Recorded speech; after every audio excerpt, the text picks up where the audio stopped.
nakapag-post and nakapag-upload na ba lahat about sa first day of school? Syempre, hindi naman ako papayag na hindi rin ako magpo-post ng sa akin, di ba? Lalo pat halos isang taon niya talaga kaming iniiyakan at kinukulit na gusto na daw niyang pumasok ng school, gusto na daw niya magka-picture. Oo, picture, as in P, as in Papa, picture, ganun. Kaya eto na nga, ang kanyang first day of school, o diba? First day nila ngayon, orientation lang naman to. So, pinayagan yung mga parents to go and come with the kids inside the school, o diba? Kita-kita niyo yung excitement at saka yung tuwa niya na talagang, o diba? Paikot-ikot mo siyang ganyan. Diyos ko, kung alam niyo lang kung gano'n siya ka-excited pumasok ng school, simula nung binili namin yung bag na yan, tsaka yung iba niyang gamit sa school, ay day, halos tinatabi na talaga niya sa pagtulog. Siguro ito rin yung good side nung hindi namin siya na-enroll sa mga preschool kasi parang yung pagkasabik niya and yung excitement niya sa pagpasok sa school is talagang buhay na buhay. Actually, yun nga yung worry ko kasi sabi ko, hala, hindi namin siya na-enroll sa mga preschool, yung mga nursery school. So sabi ko, nag-aalala ako, baka mamaya manibago siya, ma-culture shock siya or what. Pero mukhang hindi naman. Mukhang nag-enjoy naman siya. Ayan, at nakakuha pa nga ng star, o diba? So far naman sa orientation nila sa first day, mukha namang nag-enjoy siya. And masaya kami na masaya siya and na-enjoy niya yung mga bagong tao sa paligid niya and yung new environment niya. Tignan na lang natin sa mga susunod na araw. Lumipas ang weekend and eto na nga, Monday na. So ito na, technically ito na yung first day of classes talaga nila. After ng orientation din nila last week. So another day, syempre another hairstyle din for today's video.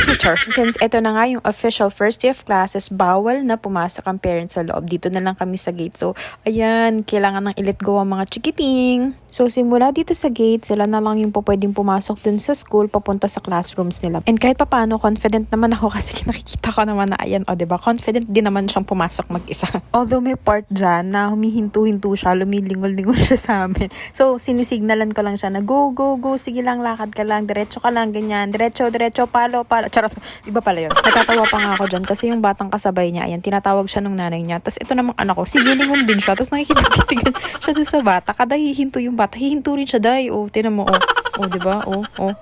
Sabi ko, sige lang, diretso ka lang, diretso ka lang. Buti na lang talaga may mga nag-a-assist dyan sa loob. Noong una, akala ko pa nga, sabi ko, hala, bakit hinihigit-higit nito yung anak ko? Yung classroom nito, nandun lang sa dulo. Pinaliko pa niya dun sa kaliwa. Sabi ko, hala, saan nito dadalhin yung anak ko para naman tong A1? So, ang ginawa ko, dahil syempre, for the panic naman ng first one, umikot ako dun sa may side gate, tumakbo ko dun. Pak, ayun, takbo ko dyan. Tapos hinahanap ko, sabi ko, saan dadalhin yung anak ko? Then, pag silip ko dyan, shoot, ayun pala, i-assemble pa muna dun sa may gate. Na-assemble pa lang muna nila doon para doon na lang pala pipick upin ng mga teacher.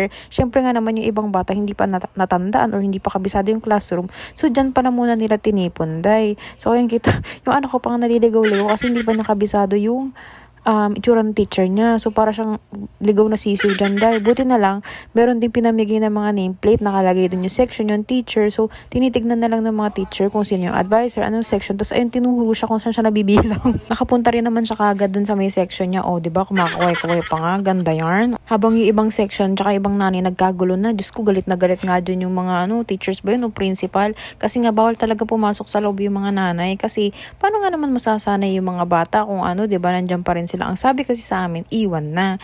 Ewan ko rin bakit nagkagulo na yung mga yan. Pero naintindihan ko rin naman yung ibang mga nanay. Syempre kasi talagang mga bago to sa big school, talagang meron pang mga batang nag-a-adjust, talagang hindi pa sanay or parang na-culture shock pa sila sa environment, na masyadong maraming tao. Syempre galing naman tayo sa pandemic. So, naninibago pa yung mga bata, parang nasya-shock pa sila na bakit nandito ko, nasaan ako, sino sila, sino ako, charot. Yung mga ganun. So, ayun. Tapos, meron din naman kasi talaga mga bata na madaling makapag-adjust, meron namang hindi. Iba-iba rin naman kasi talaga yung mga bata. Unexpected mo na rin naman na ganyan, lalo pa dun sa mga bagong students, yung mga ngayon pa lang talaga papasok na eskwelahan, katulad ng mga kinder, ganyan. And expect mo na rin na sa uwian, Diyos ko, kagulo talaga yan, lalo pag first day, Diyos mo. Tingnan mo naman, akala mo nasa palengke, kanya-kanyang hiklat na mga anak, tapos yung ibang nanay talaga nagpapasukan na sila sa gate, kasi sinabi ng, wag nang pumasok, Diyos ko. Ay, ganyan talaga, expect mo na yan. Pero pag first day lang naman yan, pag tagal-tagal naman, magiging ayos na rin yan, magiging maayos na rin yung sistema, yung mga nanay, magiging disiplinado rin yan. Basta ang importante, diba, nag-enjoy ang mga bata sa kanilang first day of school. Although marami talagang adjustments na kailangan and marami talagang mga maninibago, ganyan. Ang mahalaga, nilo-look forward pa rin nilang pumasok ulit at bukas. Okay.